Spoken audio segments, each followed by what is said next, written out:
Do you have XLS files as data sources for your Excel or Power BI reports? You better beware. Let's go.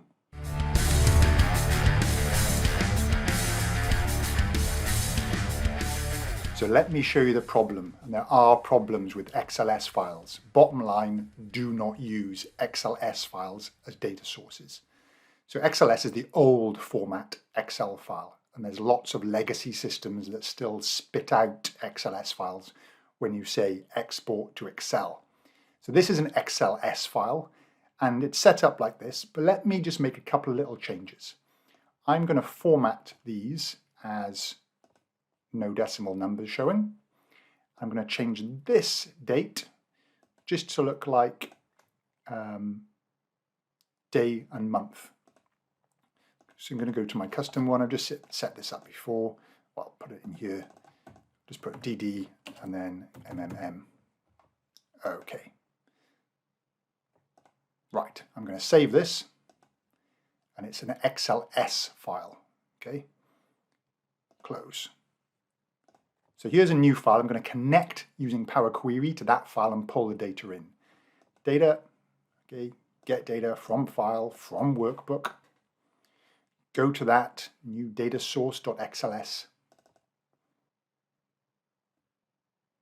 Right click, transform data.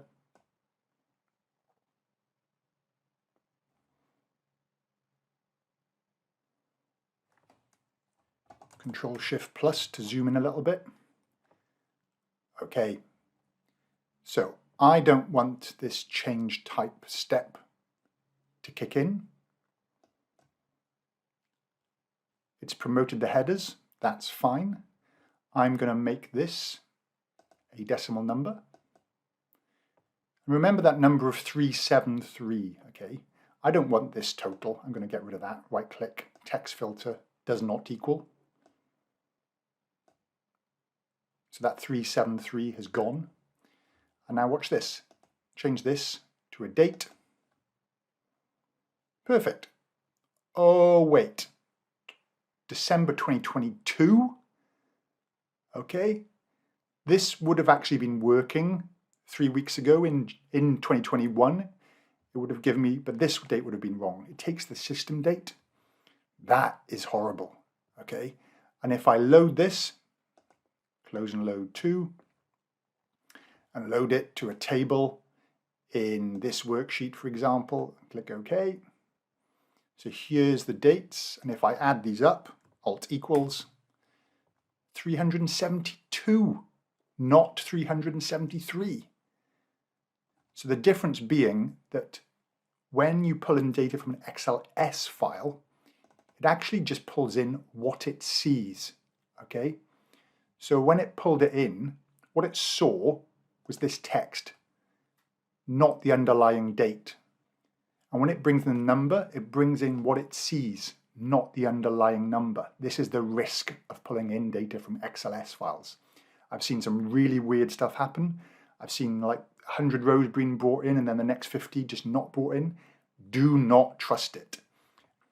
So if I open up that file, okay, check out what happens. I'm just going to put this on a different screen a second, but it is still open. Okay, and I'm going to go into my Power Query editor. I'm just going to refresh.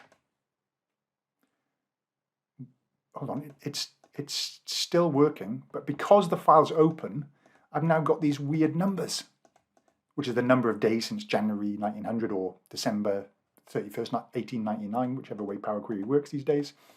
Okay, this is odd. Okay, only because that other Excel file is open. Look, don't trust it. Okay, so what do you do? What do you actually do? Well, really, and there's some macros you can sort of find on the internet to do this for you automatically. But if it's just one file, just go File, Info, and click Convert, and convert it into a proper XLSX file.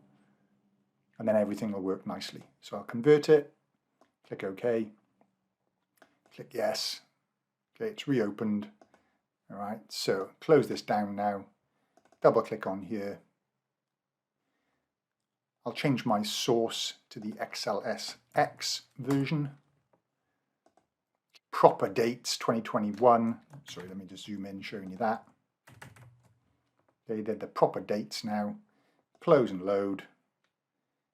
372.8, it works. Don't trust .xls. If you find that useful, please subscribe, share this content, and I'll catch you later.